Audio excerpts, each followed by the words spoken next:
बिस्मिल्लाहिर्रहमानिर्रहीम। अस्सलाम वालेकुम। मैं हूं मदीहा सुल्तान और आज मैं आपके साथ शेयर कर रही हूं प्रॉन्स कड़ी की रेसिपी, यानी कि झींगा कड़ी की रेसिपी। रेस्टोरेंट स्टाइल में बना के इसको तैयार करेंगे। एक बार आप ये रेसिपी बनाएंगे तो इसका फ्लेवर, उसका जायका है वो कभी आप भूल नहीं पाएंगे। आपके घर वाले बार बार फरमाइश करेंगे आपको ये रेसिपी बनाने की। सर्दियों का मौसम आने वाला है, सर्दियों में इस रेसिपी को ज़रूर ट्राई कीजिएगा। वैसे सी फूड सर्दियों में खाने का एक अलग ही मज़ा है, तो ज़रूर बनाइए और अपनी फैमिली के साथ इंजॉय करें। मेहमानों को बना के आप सर्व कर सकते हैं। घर के ही सिंपल मसालों से इसको तैयार करेंगे। वीडियो को स्टेप बाय स्टेप फॉलो कीजिएगा। वीडियो अच्छी लगे तो लाइक शेयर करें। तो चले आइए स्टार्ट करते हैं बनाना। यहाँ मैंने एक कढ़ाई ली है, उसमें मैंने आधा कप ऑयल शामिल किया है। आप चाहें तो बटर या घी भी इसमें इस्तेमाल कर सकते हैं। 2 मीडियम प्याज ली है, उसको मैंने बारीक चॉप कर लिया है। आप चाहें तो चॉपर की मशीन में भी इसको चॉप कर सकते हैं या फिर छुरी की मदद से इसको बारीक चॉप कर लें। अब प्याज को हम ट्रांसपेरेंट होने तक तल लेंगे, ज़्यादा इसको गोल्डन ब्राउन नहीं करेंगे। जब प्याज हल्की गुलाबी रंग की होने लगेगी तो मैं इसमें लहसुन अदरक का पेस्ट शामिल करूंगी, तकरीबन 1 टेबलस्पून भर के। 2 से 3 मिनट तक लहसुन अदरक के पेस्ट को भी फ्राई करेंगे ताकि इसके कच्चेपन की स्मेल ख़त्म हो जाए और ये प्याज में अच्छे से भुन जाए। लहसुन अदरक के पेस्ट को अच्छा सा ऑयल में फ्राई करेंगे। जब अच्छी सी खुशबू आने लगेगी तो मैंने इसमें टमाटर शामिल किए थे। तकरीबन 3 मीडियम साइज़ के टमाटर लिए थे मैंने, उसको भी मैंने चॉपर में चॉप कर लिया था बारीक। आप चाहें तो पीस कर भी ऐड कर सकते हैं या फिर हाथों की मदद से इसको बारीक कट करके इसमें शामिल कर सकते हैं। टमाटर को इतना पकाएंगे कि टमाटर का पानी खुश्क हो जाए। साथ ही मैं इसमें ड्राई मसाले शामिल करूंगी, जिसमें मेरे पास 1 टीस्पून पिसा हुआ सफ़ेद ज़ीरा है, 1 टेबलस्पून साबुत धनिया जिसको मैंने दरदरा कूट लिया है, ये मैं इसमें शामिल करूंगी। 1 टीस्पून लाल मिर्चों का पाउडर और ½ टीस्पून इसमें हल्दी शामिल करेंगे।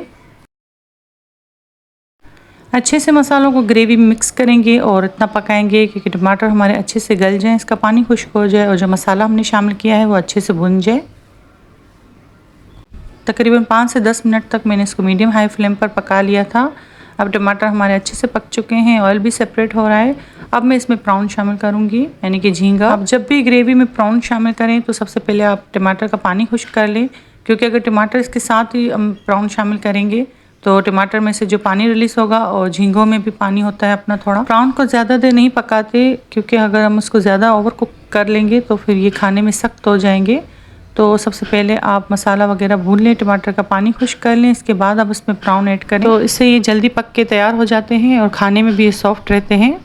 आप इस रेसिपी को फ़िश में भी ट्राई कर सकते हैं। सेम यही रेसिपी से आप बोनलेस फ़िश भी बना के तैयार कर सकते हैं। यहाँ प्रॉन्स हमारे अच्छे से कुक हो चुके हैं। अब मैं इसमें काली मिर्चों का पाउडर शामिल कर रही हूँ, ½ टीस्पून। ये इस स्टेज पे मैंने ऐड किए हैं, क्योंकि अगर आप पहले ऐड कर देंगे तो ये ग्रेवी का कलर थोड़ा डार्क हो जाएगा। आप भी इस स्टेज पर काली मिर्चों का पाउडर शामिल करें। यहाँ मैंने कसूरी मेथी ली है 1 टेबलस्पून, ये मैं इसमें शामिल करूँगी। कसूरी मेथी शामिल करने से एक तो खुशबू बहुत ही अच्छी आती है और इसका फ्लेवर बिल्कुल रेस्टोरेंट स्टाइल जैसा बन के तैयार होता है। अदरक शामिल करेंगे जूलियन कट की हुई, ये ऑप्शनल है। अगर आपको अदरक पसंद नहीं प्रॉन्स कढ़ाई में तो आप इसको स्किप भी कर सकते हैं। दरमियानी हरी मिर्चें कट करके रखी हैं मैंने 3 से 4 अदद। आप चाहें तो छोटी वाली हरी मिर्चें भी शामिल कर सकते हैं, ये खाने में इतनी तेज़ नहीं होती, तो मैंने ये शामिल की है। जैसे कि आप देख सकते हैं प्रॉन को मैंने ज़्यादा देर तक नहीं पकाया, तो ये खाने में सॉफ्ट ही थे। अगर आप इसको ओवर कुक कर देंगे तो ये ज़्यादा सख्त हो जाएंगे, तो इस बात का ख्याल रखिएगा। ये सारी चीज़ें शामिल करने के बाद मैंने 1 से 2 मिनट तक इसको दम वाली आंच पे रख दिया है और ऑलमोस्ट हमारी कढ़ाई रेडी है। बहुत ही मज़ेदार और बहुत ही लजीज बन के ये कढ़ाई तैयार हुई थी। आप नान के साथ, चपाती के साथ इसको सर्व कर सकते हैं। आप इसका कलर चेक करें, रेस्टोरेंट से भी कहीं ज़्यादा अच्छी ये घर पे बन के तैयार होती है। तो आप ज़रूर ट्राई करें इस रेसिपी को।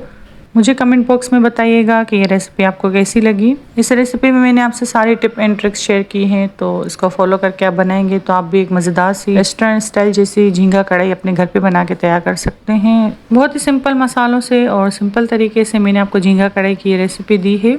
मेरे चैनल पे झींगा कढ़ाई की एक और भी रेसिपी है, आप वो भी सर्च करके देख सकते हैं। यकीन करें आपके हाथ की जो ये झींगा कढ़ाई खाएगा तो वो इस जायके को भूल नहीं पाएगा। उम्मीद करती हूँ ये रेसिपी भी आपको पसंद आई होगी। रेसिपी अच्छी लगी तो वीडियो को लाइक करें, शेयर करें अपनी फैमिली और फ्रेंड के साथ। चैनल पर नए हैं तो चैनल को सब्सक्राइब कर दें।